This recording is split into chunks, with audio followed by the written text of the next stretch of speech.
बिस्मिल्लाहिर्रहमानिर्रहीम अस्सलाम वालेकुम viewers, welcome to my YouTube channel. इस वीडियो में मैं आपको step by step complete process करके दिखाऊंगा कि आप किस तरह से ESRP फेज 3 में स्कूल्स की प्राइवेटाइजेशन के लिए घर बैठे ऑनलाइन अप्लाई कर सकते हैं। इसके लिए आप अपने मोबाइल, लैपटॉप या कंप्यूटर में गूगल क्रोम ओपन करें। ओपन करने के बाद आपने यहाँ पर सर्च करना यहाँ पर आपने सर्च करना है PSRP.PEFSIS.edu.pk। अगर आपसे ये वेबसाइट सर्च नहीं हो रही, इसका लिंक मैंने डिस्क्रिप्शन में दिया हुआ है, आप उस पर क्लिक करें। क्लिक करने के बाद आपके सामने इस तरह की वेबसाइट ओपन होती है और आपके सामने इस तरह का इंटरफेस ओपन होता है। यहाँ पर ये कहता है Punjab education foundation public schools reorganisation programme phase 3। इसके लिए यहाँ पर आपके सामने इस तरह का इंटरफेस ओपन हो रहा है। इसके बाद यहाँ पर आपने रजिस्ट्रेशन करनी है। रजिस्ट्रेशन करने के लिए यहाँ पर click here for new registration पर क्लिक करें। क्लिक करने के बाद यहाँ पर आपके सामने 4 तरह की कैटेगरी शो हो रही हैं, बल्कि इसमें 5 तरह की कैटेगरी शो हो रही हैं। एक है यंग एंटरप्रेन्योर, इसके बाद इंडिविजुअल, इसके बाद एजुकेशन टेक फर्म, इसके बाद नेक्स्ट यहाँ पर कहता है एजुकेशन चेन और इसके बाद है NGOs। जिस कैटेगरी के लिए भी आप अप्लाई करना चाहते हैं उस कैटेगरी पे आपने क्लिक करना है। तमाम कैटेगरीज में अप्लाई करने का तरीकेकार एक ही है, मैं सिर्फ आपको एक कैटेगरी में अप्लाई करके दिखा रहा हूँ। मैं यहाँ पर यंग एंटरप्रेन्योर के लिए अप्लाई कर रहा हूँ। आप इस पर क्लिक करें, जिस पर भी आप अप्लाई करना चाहते हैं इस पर क्लिक करने के बाद यहाँ पर आपके सामने उसकी टर्म्स एंड कंडीशन यहाँ पर शो हो जाती है। आप इस टर्म्स एंड कंडीशन को रीड आउट करें। रीड आउट करने के बाद यहाँ पर कहता है रजिस्ट्रेशन। रजिस्ट्रेशन करने के लिए यहाँ पर सबसे पहले कहता है full name as per CNSE। आपने अपना नाम जो आपके शनाख्ती कार्ड पर लिखा गया है वो यहाँ पर आपने इंटर करना है। इसके बाद ईमेल वाले खाने में अपने जीमेल लिखें, मोबाइल नंबर वाले खाने में मोबाइल नंबर लिखें और CNSE यहाँ पर आपने अपना शनाख्ती कार्ड बगैर डैशेस के लिखना है। इसके बाद पासवर्ड वाले खाने में अपना एक स्ट्रॉन्ग सा पासवर्ड क्रिएट करें। उसी पासवर्ड को कन्फर्म पासवर्ड वाले या रीटाइप पासवर्ड वाले खाने में लिख दें। इसके बाद सिक्योरिटी कोड वाले खाने में यहाँ पर आपके सामने एक कोड शो हो रहा है, आप इसको इंटर कर दें। इंटर करने के बाद सबमिट पर क्लिक करने पर आपकी रजिस्ट्रेशन कंप्लीट हो जाती है। नेक्स्ट है यहाँ पर आपने लॉगिन करना है। लॉगिन करने के लिए यहाँ पर ये कहते हैं एंटर योर यूजर नेम और CNSE विदाउट डैशेस। आपने अपना शनाख्ती कार्ड नंबर यहाँ पर बगैर डैशेस के एंटर करना है। इसके बाद जो आपने पासवर्ड यहाँ क्रिएट किया था उसी पासवर्ड को यहाँ पर एंटर कर दें। इसके बाद लॉगिन पर क्लिक करने के बाद यहाँ पर आपके सामने ये एप्लीकेशन फॉर्म शो हो रहा है। आपने इस एप्लीकेशन फॉर्म को फिलअप करना है। फिलअप करने के लिए अगर आप यंग एंटरप्रेन्योर के लिए अप्लाई करना चाह रहे हैं तो सबसे पहले यहाँ पर आपने लीड जो आपका एप्लीकेंट है उसकी यहाँ पर आपने इन्फॉर्मेशन एंटर करनी है। अगर आप किसी NGO के लिए अप्लाई करना चाह रहे हैं तो NGO का जो भी जिसके नाम NGO है उसके यहाँ पर आपने इन्फॉर्मेशन एंटर करनी है। इसके बाद अगर आप इंडिविजुअल के लिए अप्लाई करना चाह रहे हैं, इंडिविजुअल के लिए सिर्फ वही कैंडिडेट ही अपनी इन्फॉर्मेशन एंटर करेगा। जो भी आप कैटेगरी के लिए अप्लाई करना चाह रहे हैं उसके जो लीडर है उसकी यहाँ पर आपने इन्फॉर्मेशन इंटर करनी है। यहाँ पर इंटर करने के लिए सबसे पहले फुल नेम वाले खाने में आप नाम चेक करें। इसके बाद फादर और हस्बैंड नेम वाले खाने में आपने अपने वालिद का नाम इंटर करना है। इसके बाद अगर आप फीमेल हैं या शादीशुदा हैं तो अपने हस्बैंड का नाम यहाँ। नेक्स्ट है पोस्टल एड्रेस। यहाँ पर आपने अपना मुकम्मल पोस्टल एड्रेस लिखना है जो आपके शनाख्ती कार्ड पर लिखा गया है। इसके बाद आपने अपना डिस्ट्रिक्ट सेलेक्ट करना है, जो भी आपका डिस्ट्रिक्ट है वो यहाँ पर आपने इस तरह से सिलेक्ट कर देना है। अपना डिस्ट्रिक्ट सेलेक्ट करने के बाद नेक्स्ट यहाँ पर कहते हैं तहसील। आपने अपनी तहसील को सिलेक्ट करना है, जो भी आपकी तहसील है। इसके बाद डिस्ट्रिक्ट ऑफ डोमिसाइल, यहाँ पर आपने अपना डिस्ट्रिक्ट ऑफ डोमिसाइल यहाँ पर सिलेक्ट करना है, जो भी आपका डिस्ट्रिक्ट ऑफ डोमिसाइल है वो यहाँ पर आपने इस तरह से सिलेक्ट कर देना है। इसके बाद मार्शल स्टेटस यहाँ पर आपने सिलेक्ट करना है। सिंगल, मैरिड, डाइवोर्स, जो भी आपकी कैटेगरी है वो यहाँ पर आप। नेक्स्ट है CNSE विदाउट डैशेस। आपने अपना यहाँ पर अपना शनाख्ती का नंबर चेक करना है। चेक करने के बाद नेक्स्ट है डेट ऑफ बर्थ। यहाँ पर आपने अपने डेट ऑफ बर्थ को सिलेक्ट करनी है। जेंडर, यहाँ पर आपने अपने जेंडर को सिलेक्ट करना है, जो भी आपकी जेंडर है वो यहाँ पर आप सिलेक्ट करें। इसके बाद मोबाइल में आपने व्हाट्सअप अपना मोबाइल नंबर इंटर करना है। इसके बाद टेलीफोन नंबर वाले खाने में यहाँ पर आप इसको ऑप्शनल है, ये खाली छोड़ सकते हैं। इसके बाद टेलीफोन मोबाइल, यहाँ पर आपने अपने मोबाइल नंबर को जो आपने व्हाट्सअप में इंटर किया था वही यहाँ पर इंटर कर सकते हैं। इसके बाद ईमेल वाले खाने में अपने जीमेल लिखें। जीमेल लिखने के बाद नेक्स्ट यहाँ पर कहते हैं आप सेव के बटन पर क्लिक करें। सेव पर क्लिक करने पर आपका जो लीड एप्लीकेंट है उसकी इन्फॉर्मेशन सेव पर क्लिक करने के बाद आपकी यहाँ पर इन्फॉर्मेशन सेव हो जाती है। इसके बाद यहाँ पर कहता है personal details of support applicants. यहाँ पर जो भी आपका सपोर्ट एप्लीकेंट्स हैं उनकी यहाँ पर आपने इन्फॉर्मेशन एंटर करनी है। इन्फॉर्मेशन एंटर करने के लिए सपोर्ट एप्लीकेंट फुल नेम, उसका यहाँ पर मुकम्मल नाम लिखें। फादर और हस्बैंड नेम, यहाँ पर आपने मेल उसका वालिद का नाम लिखना है। अगर फीमेल है, अगर शादीशुदा है तो उसके हस्बैंड का नाम यहाँ पर लिख सकते हैं। इसके बाद यहाँ पर पोस्टल एड्रेस लिखना है। सेम इसी तरह से उसका डिस्ट्रिक्ट सेलेक्ट करें। इस डिस्ट्रिक्ट सेलेक्ट करने के बाद उसकी तहसील सेलेक्ट करें। जो भी तहसील है वो यहाँ पर आपने इस तरह से सिलेक्ट कर देनी है।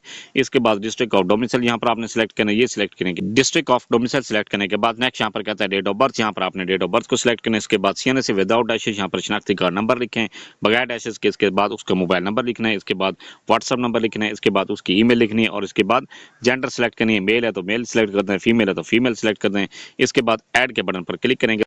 नेक्स्ट यहाँ पर कहता है ऐड, तो ऐड पर क्लिक करें। जैसे ऐड पर क्लिक करेंगे तो यहाँ पर आपके जो फर्स्ट सपोर्ट पर्सन है उसकी इन्फॉर्मेशन यहाँ पर सेव हो जाती है। आप उसका नाम, father name, postal address, CNC, domicile, इसके बाद डिस्ट्रिक्ट, तहसील, कॉन्टैक्ट नंबर, व्हाट्सएप नंबर और यहाँ पर एक्शन ये चेक कर सकते हैं। इसके बाद सेम इसी तरह से आपने उसे जो आपका सेकंड सपोर्ट पर्सन है उसकी भी यहाँ पर इसी तरह से इन्फॉर्मेशन इंटर करनी है। इंटर करने के बाद नेक्स्ट यहाँ पर कहता है क्वालिफिकेशन, आपने क्वालिफिकेशन को इंटर करना है। लीड एप्लीकेंट की आपने पहले क्वालिफिकेशन को इंटर करना है। लीड एप्लीकेंट इन्फॉर्मेशन को यहाँ पर लीड सिलेक्ट करें। इसके बाद मैट्रिक को यहाँ पर आपने सिलेक्ट करना है। इसके बाद इस इदारे का नाम लिखें, जो भी जिस इदारे से भी उसने क्वालिफिकेशन हासिल की है वो यहाँ पर आपने इस तरह से ये लिख देना है। ये लिखने के बाद नेक्स्ट यहाँ पर कहता है आपने उसकी कैटेगरी लिखनी है कि जो इदारा जो था वो प्राइवेट था या रेगुलर था, वो यहाँ पर आपने सिलेक्ट कर देना है। इसके बाद यहाँ पर अपने परसेंटेज लिखनी है कि जो भी परसेंटेज है वो यहाँ पर आपने सिलेक्ट करनी है, ये जो भी कैटेगरी है। इसके बाद यहाँ पर कहता है फ्राम में आपने वो डेट सिलेक्ट करनी है जिस डेट को उसका एडमिशन हुआ था। इसके बाद यहाँ पर आपने टू डेट में वो डेट सिलेक्ट करनी है जिस डेट को रिजल्ट अनाउंस हुआ है। इसके बाद यहाँ पर आपने ऐड के बटन पर क्लिक करेंगे तो आपके जो इन्फॉर्मेशन इंटर करना चाह रहे थे, मैट्रिक की क्वालिफिकेशन, वो यहाँ पर आप सेव हो जाती है। और सेम इसी तरह से फिर आपने उसकी इंटरमीडिएट को इंटर करना है। इंटरमीडिएट इंटर करने के लिए भी आपने इंस्टीट्यूट और इसके बाद इसके इदारा सेलेक्ट करें। इसके बाद यहाँ पर कहता है परसेंटेज, यहाँ पर आपने परसेंटेज सेलेक्ट करनी है और आपने यहाँ पर फ्राम और टू डेट में ये सिलेक्ट करने के बाद ऐड पर क्लिक करेंगे तो उसकी इंटरमीडिएट भी इंटर हो जाती है। इंटरमीडिएट को इंटर करने के बाद नेक्स्ट यहाँ पर कहता है डिग्री में आपने फिर लीड की ही आपने बी, अगर ग्रेजुएशन की हुई है बीए बीएससी है तो वो यहाँ पर आपने 14 ईयर सेलेक्ट करने हैं। अगर आप उसकी बीएस है तो वो यहाँ पर आपने बीएस सेलेक्ट करने हैं। इसके बाद यहाँ पर नेक्स्ट यहाँ पर आपने ये क्वालिफिकेशन को इंटर करना है। इसके बाद सेम इसी तरह से इंस्टीट्यूट सेलेक्ट करें और इसकी कैटेगरी सेलेक्ट करें और ऐड पर क्लिक कर दें। ये इंटर करने के बाद फिर अगर आप उसने एमफिल की हुई है तो वो यहाँ पर आपने इंटर कर देनी है।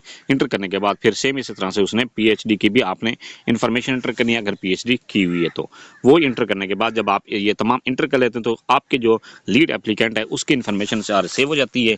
सेम इसी तरह से फिर आपने मैट्रिक से लेकर पीएचडी तक जो भी क्वालिफिकेशन है वो फर्स्ट एप्लीकेंट की सिलेक्ट करनी है और उसको वन बाय वन करके आपने इंटर करना है। इसके बाद फिर आपने जब तमाम क्वालिफिकेशन को इंटर कर लेते हैं तो फिर आपने सेकंड सपोर्ट पर्सन की भी मैट्रिक से लेकर ऑनवर्ड जितनी भी क्वालिफिकेशन है वो इंटर करनी है। और इसके बाद क्वालिफिकेशन में आपने ये ख्याल करना है कि जो आपकी प्रोफेशनल क्वालिफिकेशंस हैं, चाहे वो बीएड है, चाहे वो इसके बाद एमएड है या आपने कोई और सर्टिफिकेट हासिल की हुआ है, वो भी यहाँ पर इसके साथ आप इंटर कर सकते हैं। जिस तरह से क्वालिफिकेशन को इंटर करने के बाद नेक्स्ट यहाँ पर कहता है एक्सपीरियंस डिटेल, एक्यूमुलेटिव और टोटल एक्सपीरियंस इन ईयर्स।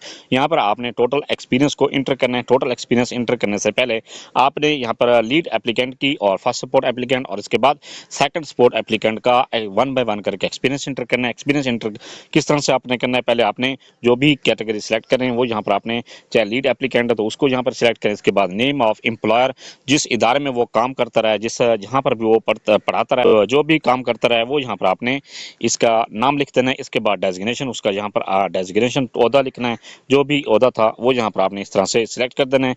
इसके बाद फ्रॉम डेट में आपने वो डेट सिलेक्ट करनी है जिस डेट को उसने ज्वाइनिंग की थी।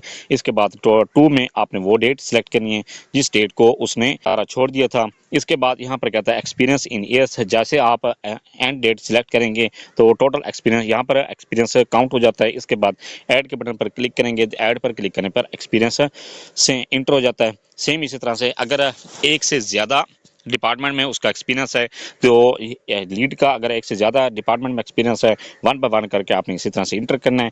ये जब आपको कंफर्म हो जाए कि तमाम जो लीड का एक्सपीरियंस था, तमाम एक्सपीरियंस इंटर हो चुका है, फिर उसके बाद फिर आपने जो फर्स्ट सपोर्ट मेंबर था उसका यहाँ पर एक्सपीरियंस इंटर करना है। सेम इसी तरह से इसके बाद सेकंड सपोर्ट मेंबर का भी एक्सपीरियंस इंटर करना है। एक्सपीरियंस इंटर करने के बाद यहाँ पर आपने ये आपके सामने एक्सपीरियंस इन ईयर्स ये टोटल काउंट हो जाएगा और यहाँ पर शो हो जाएगा कि टोटल तीनों मेंबर्स का कितना एक्सपीरियंस बन रहा है।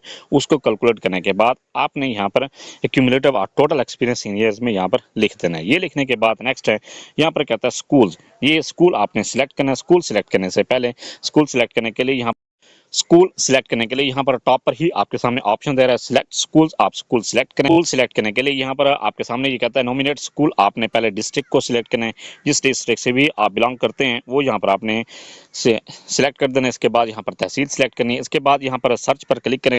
सर्च करने पर यहाँ पर आप ये चेक कर सकते हैं कि जो भी स्कूल्स उस डिस्ट्रिक्ट शो हो रहे हैं, जो प्राइवेट होने वाले हैं, वो यहाँ पर आपके सामने शो हो रहे हैं। इसके उसका स्कूल का ईएमएस कोड, इसके बाद स्कूल का नाम, इसके बाद डिस्ट्रिक्ट, तहसील, यहाँ पर आप चेक कर सकते हैं। और यहाँ पर आप ये चेक कर सकते हैं कि नॉमिनेट में आप उसको जिस स्कूल को भी सिलेक्ट करना चाहते हैं वो यहाँ पर आपने नॉमिनेट। नेक्स्ट है कि अगर आप एक से ज़्यादा स्कूल को सिलेक्ट करते हैं तो फिर यहाँ पर आपके सामने प्रायोरिटीज़, आपने स्कूल की प्रायोरिटी लिस्ट सिलेक्ट करनी है। ये वन बाय वन करके आप तमाम प्रायोरिटीज़ को यहाँ पर सिलेक्ट कर देंगे। सिलेक्ट करने के बाद एप्लीकेशन को जब आप ओपन करते हैं तो यहाँ पर आप चेक कर सकते हैं कि आपके जो स्कूल थे वो यहाँ पर सिलेक्टेड हो चुके हैं। इसके बाद जो भी आपने प्रायोरिटी दी थी वो यहाँ पर आपके सामने शो हो रही है। इसके बाद नेक्स्ट यहाँ पर कहता है डिक्लेरेशन, ये बयान हल्फी है। आपने इसको एहतियात से पढ़ने के बाद नेक्स्ट यहाँ पर कहता है सबमिट, तो आप सबमिट के बटन पर जैसे आप सबमिट पर क्लिक करते हैं तो आपकी जो एप्लीकेशन है वो सबमिट हो जाती है।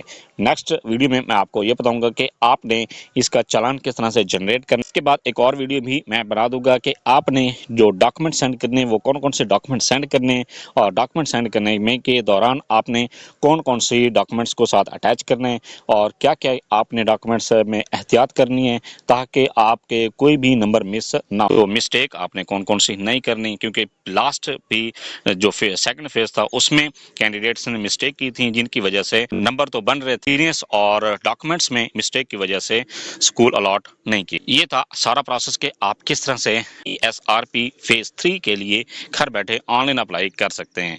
फिर भी आपको किसी बात के समय नहीं, आप कमेंट सेक्शन में अपनी क्वेरी लिखें, अपना क्वेश्चन लिखें, आपको तसल्ली बख्श जवाब दिया जाएगा। अगर आप हमारी पेड सर्विस हासिल करना चाहते हैं तो आप डिस्क्रिप्शन में दिए गए व्हाट्सएप नंबर पर रब्ता करके हमसे पेड सर्विस भी हासिल कर सकते हैं। आपको कंप्लीट अप्लाई करके दिया जाएगा। Thanks for watching. अगर वीडियो अच्छी लगी है चैनल को सब्सक्राइब कर दें, लाइक